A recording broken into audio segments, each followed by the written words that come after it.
ও আল্লাহ, ওগো মালিক, তুমি ছাড়া তো আমাদের আর কেউ নাই, তুমি ছাড়া তো আমার আর কেউ নাই।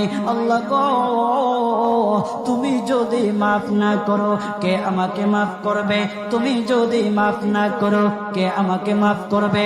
তুমি যদি আমাকে মাফ করো তাহলে তোমার কোনো দিকে কমবে না, তুমি যদি আমাকে মাফ না করো তোমার কোনো দিকে বাড়বে না। আল্লাহ গো, তুমি আমাকে মাফ করে দাও। সারাটা জীবন অন্যায় কাজ করেছি, সারাটা জীবন নাফরমানি করেছি, আমার কাছে কালেমার দাওয়াত কম আসে নাই, আমার কাছে কালেমার দাওয়াত কম আসে নাই, আমাকে লোকেরা কম বোঝায় নাই। ওগো আল্লাহ, তুমি আমাকে মাফ করে দাও। মাফ না করলে কোথায় যাব, কার কাছে যাব? বাবা যখন মারে তখন মার কাছে আশ্রয় নেওয়া যায়, মা যখন প্রহার করে তখন বাবার কাছে আশ্রয় নেওয়া যায়, বাবা মা যখন প্রহার করে তখন দুনিয়ার কারো না কারো কাছে আশ্রয় নেওয়া যায়। ওগো আল্লাহ, ওগো মালিক, তুমি যদি আমাকে মারো, তুমি যদি আমাকে আযাব দাও, ওগো আল্লাহ, কার কাছে যাব, কার কাছে গিয়া মাফ চাইবো? ওগো আল্লাহ, মেহেরবানি করে মাফ করে দাও। এইরকম কান্না করতেছে, কান্না করতেছে, চোখের পানি তার এমন ভাবে পড়তেছে, দাড়ি ভিজতেছে, দাড়ি ভিজে জমিনের মধ্যে চোখের পানি পড়তেছে, কান্না করতেছে।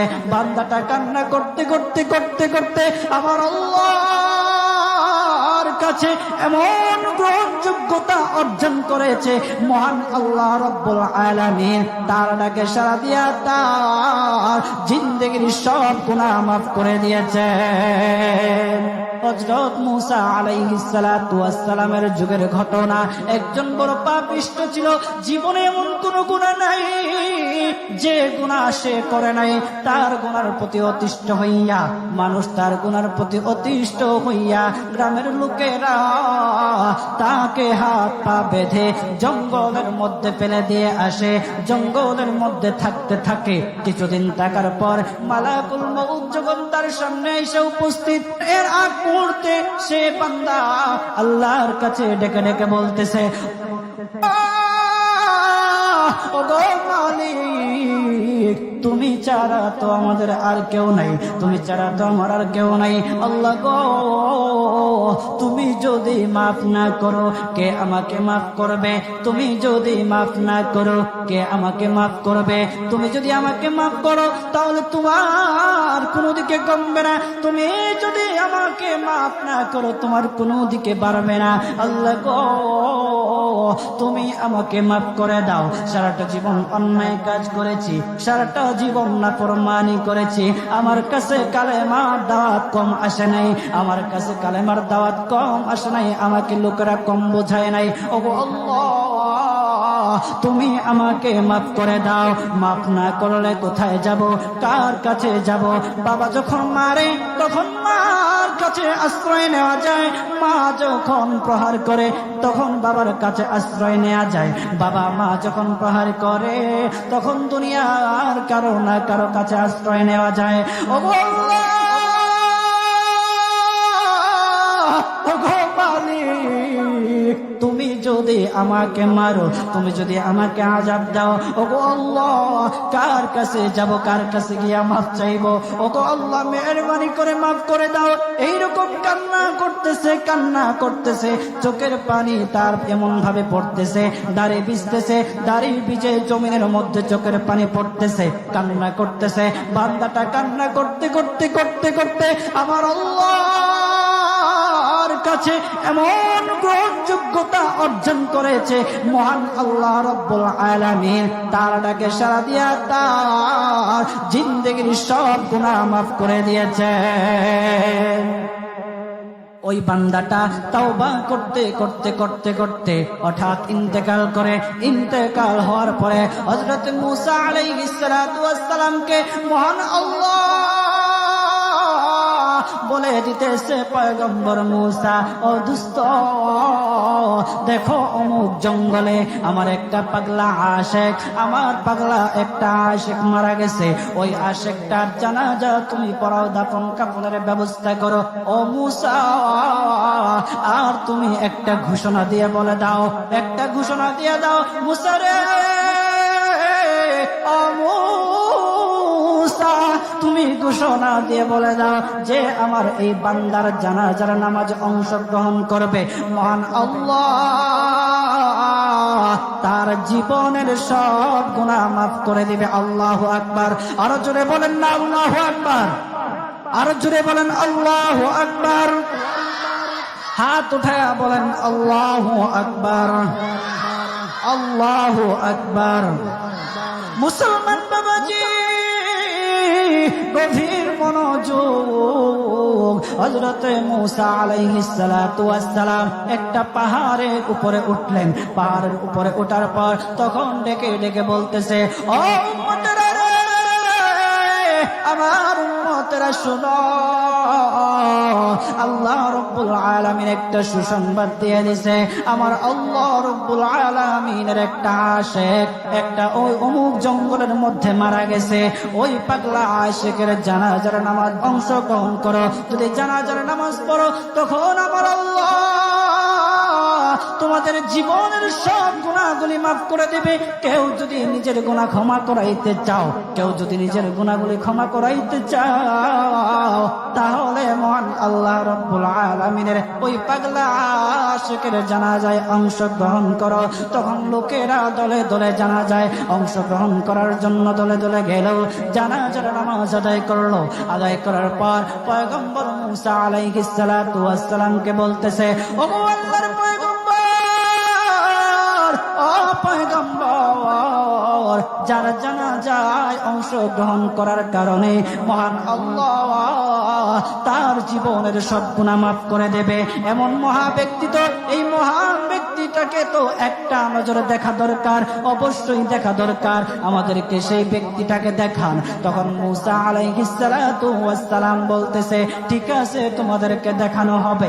তখন যখন দেখাতে গেলেন, দেখানোর সাথে সাথে লোকেরা বলল, পয়গম্বর আপনি কি বলেন, এই লোকটাকে তো আমরা ভালো করে চিনি।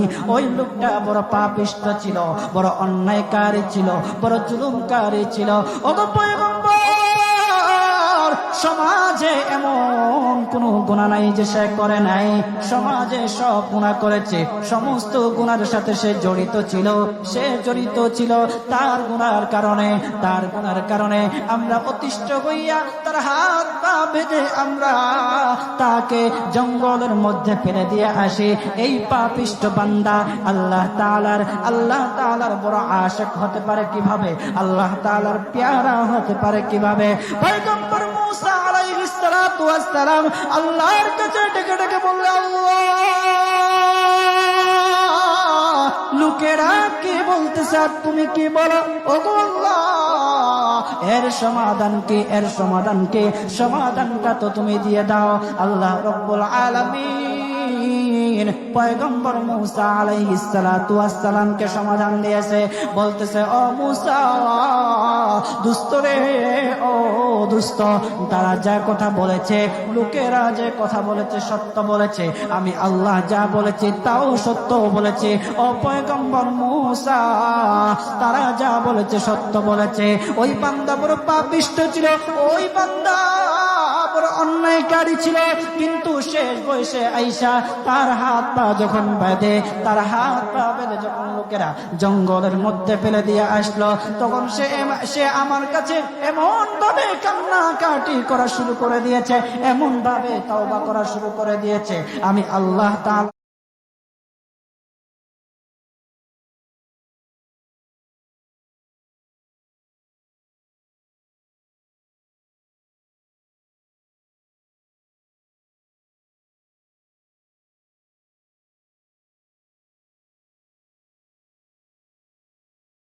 ওগো আল্লাহ, ওগো মালিক, তুমি ছাড়া তো আমাদের আর কেউ নাই, তুমি ছাড়া তো আমার আর কেউ নাই। আল্লাহ গো, তুমি যদি মাফ না করো কে আমাকে মাফ করবে? তুমি যদি মাফ না করো কে আমাকে মাফ করবে? তুমি যদি আমাকে মাফ করো তাহলে তোমার কোনো দিকে কমবে না, তুমি যদি আমাকে মাফ না করো তোমার কোনো দিকে বাড়বে না। আল্লাহ গো, তুমি আমাকে মাফ করে দাও। সারাটা জীবন অন্যায় কাজ করেছি, সারাটা জীবন নাফরমানি করেছি, আমার কাছে কালেমার দাওয়াত কম আসে নাই, আমার কাছে কালেমার দাওয়াত কম আসে নাই, আমাকে লোকেরা কম বোঝায় নাই। ওগো আল্লাহ, তুমি আমাকে মাফ করে দাও। মাফ না করে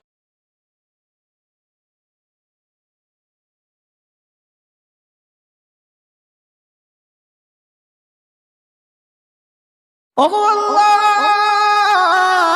ওগো মালিক, তুমি ছাড়া তো আমাদের আর কেউ নাই, তুমি ছাড়া তো আমার আর কেউ নাই। আল্লাহ গো, তুমি যদি মাফ না করো কে আমাকে মাফ করবে?